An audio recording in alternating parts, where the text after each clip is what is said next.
Good time of day, dear folk. I noticed that I haven't done any breakfast recipes on this channel, so that needs to be amended.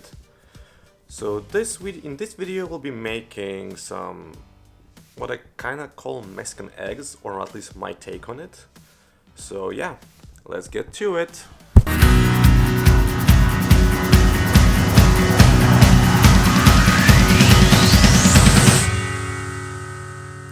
Welcome back.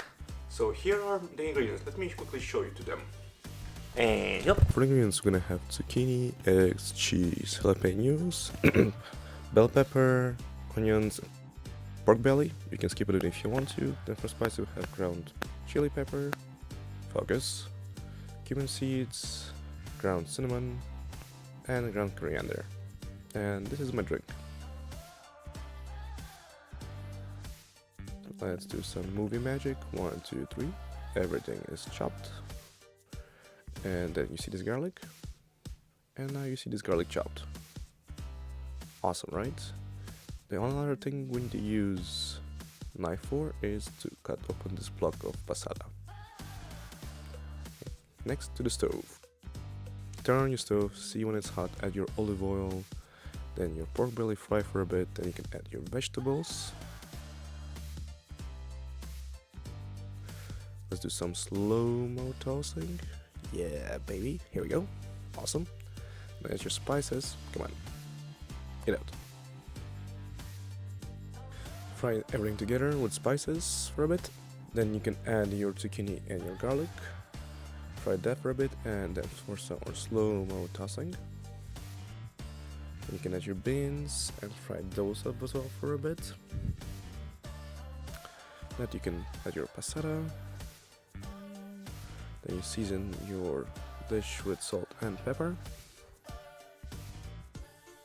Finally, you can start cracking open the eggs. First, so take your egg, make a hole, and then crack the egg in the opening. Then you can start adding your cheese as much as you want. Make it the cheesy way you like. Then put it under the grill for a few minutes to melt the cheese and make the yolk runny. Add a bit of salad on top. And Bob's your uncle. And so we're done with the recipe. To be honest, it's one of my favorite recipes for a hangover breakfast / brunch. Like, it has a lot of good stuff in it. It has veggies, it's cheesy, it has breakfast feel to it. It's spicy if you want to, sort of like, in a way, like Bloody Mary with the dish. So yeah, for me it's a perfect after going out with breakfast. So if you did enjoy this video, please click on the like button. They do help a lot. Comment if you want to comment about something, or you think I did something wrong, or I missed something, or you think I can do something better. That's also even better than that. So yeah, if you like this video and want to see more of this in the future, click the subscribe button, and I'll see you in the next one, guys. Bye!